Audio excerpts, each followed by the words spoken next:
கல்காரோஜ்வல நீலகுந்தளபுரம் காலாம்புதశ్యాமளம் கற்பூர கலிதாபிராம விபுஷம் காந்தேந்து பிம்பானனம் ஸ்ரீதண்டாங்குஷபாச விலசத்வாணிம் மாதாங்கூணம் சத்ரு விமர்தனம் மகாசாஸ்தாரம் ஆத்யம் பஜே.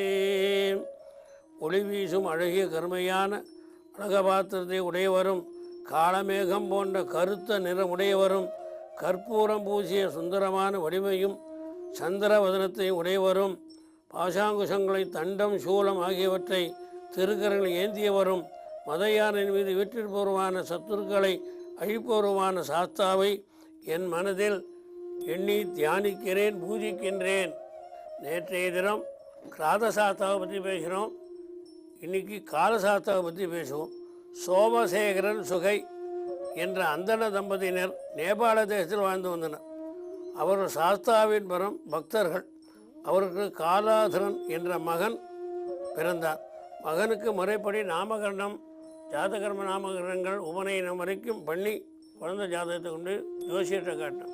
அவர் சொல்லிட்டார், 12 ஆண்டுகள் தான் இருப்பான், அதுக்கு மேலே இருக்க மாட்டார். தம்பதியர் மிக சஞ்சலமடைந்து விதியை மாற்ற முடியாத, விதி மாற்றலாமே அப்படின்னு கேட்டால் மாற்ற முடியாது என மனதை தேற்றி கொண்டனர். மகனுக்கு உரிய வயதில் உபநயனம் செய்வித்தனர். ஒரு நாள் பிருகமுனிவர் சோமசேகரன் இல்லத்திற்கு வந்தார். முனிவருக்கு தகுந்த மரியாதையை செய்துவிட்டு தனது மகனின் அற்ப ஆயுளை குறித்து அதிலிருந்து விடுபட உபாயம் இதாக இருந்தால் கொடுங்க அப்படின்னு கேட்டார். இந்த முனிவரும் சாஸ்தாவின் சனிவார விரதம் ரொம்ப விசேஷம். சாஸ்தாவுக்கு ஞாயிறும் பண்ணலாம், சனியும் பண்ணலாம், புதனும் பண்ணலாம்.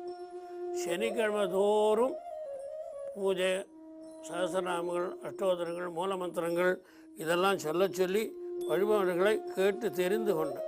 விதியை மாற்றக்கூடிய அவதாரத்தை சிரத்தையுடன் அனுஷ்டி விரதத்தை சிரத்தையுடன் அனுசரித்து வந்தார்.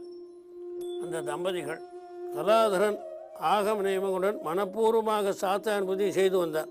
அவனுக்கு வயது 12 ஆயிற்று. யமனும் தன் கடமையை செய்ய பாசக்கயிறை யமன் வீசினான். சாஸ்தாவின் பூஜையில் இருந்த கலாதரன் மீது பாசக்கயிறை வீசினான். சிறுவன் சாஸ்தாவின் பூஜையில் இருந்ததை அறிந்தும் இவ்வாறு யமன் செய்ததை கண்டு மகாசாஸ்தா மிகவும் கவனம். உடனே சாஸ்தா வாசனாதி திரவியங்களை பூசிக்கொண்டு கரங்களில் தண்டம், அங்குஷம், பாசம், சூலம் ஆகிய ஆயுதங்களை தாங்கி கரிய நிற மதையானின் மீது ஏறி காலசாஸ்தாவாக உருவெடுத்தார்.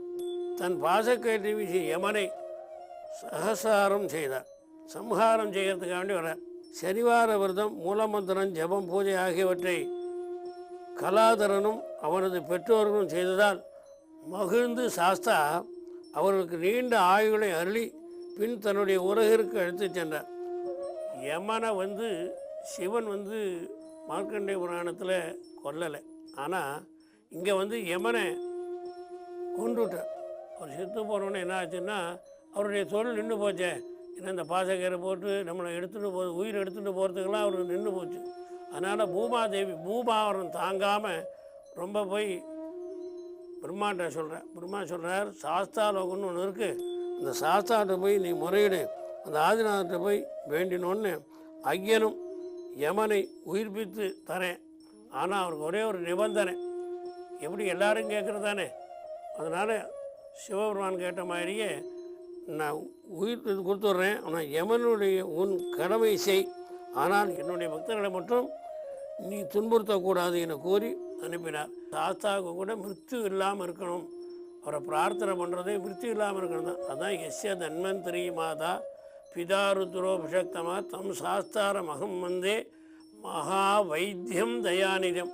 விஷக்குங்கிற மந்திரத்துக்கே தன்வந்திரின்னு தான் பேர். அந்த தன்வந்திரியாக இருக்கக்கூடிய சாஸ்தா நம்மளை காப்பாற்றட்டும் அப்படின்னு பிரார்த்தனை பண்ணிட்டு பூதநாத சதானந்தா சர்வபூத தயாவர ரெட்ச மகாபாகோ சாஸ்திரே துப்பின்னு 3 மலைக்கு போகிறவா இந்த 9 தரம் சொன்னால் 18 தரம் ரெட்சன்னு வரும். இந்த ரெட்சை காப்பாற்றக்கூடியது நம்மளை காலசாஸ்தா நம்மளை காப்பாற்றணும். அந்த சாஸ்தாங்கிறதே ஒன்று தான். அதில் ஒவ்வொரு அவதாரம் எடுத்து நமக்கு சொல்லிகிட்டு இருக்கார். இதில் மிருத்யு பயம் இல்லாமல் இருக்கிறதுக்காக வேண்டி இந்த சாஸ்தா. நாளைய தினம் பிரம்மசாஸ்தாவை பற்றி பேசுவோம். சுவாமியே சரணமையப்பா.